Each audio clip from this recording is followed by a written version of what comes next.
Dopo il successo della prima edizione si terrà sempre a Padova dal 13 al 15 marzo la seconda edizione del World Health Forum, congresso internazionale pensato per riflettere sulle sfide e gli sviluppi della sanità a livello globale. L'appuntamento è stato presentato a Venezia nella sede della giunta regionale dal presidente Luca Zaia insieme al sindaco di Padova Sergio Giordani e dal coordinatore del comitato scientifico Giorgio Palù.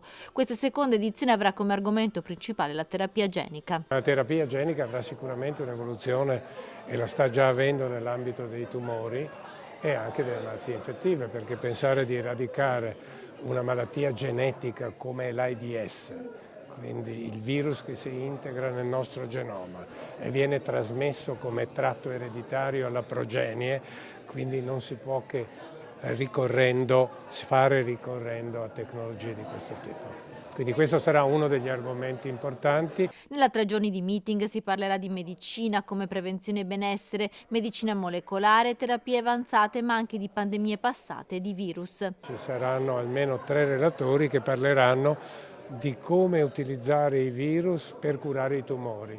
Si chiama viroterapia dei tumori, cioè si modificano geneticamente i virus per attaccare solo le cellule tumorali e risparmiare le cellule sane.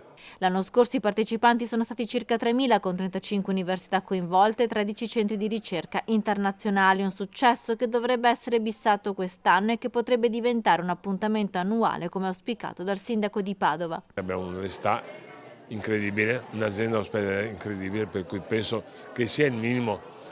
Padova deve rivendicare questo ruolo anche come assetto industriale, per cui è molto importante quello che viene fatto. Mi auguro che venga fatto di anno in anno perché ha una valenza sia per la salute dei cittadini sia per l'aspetto commerciale.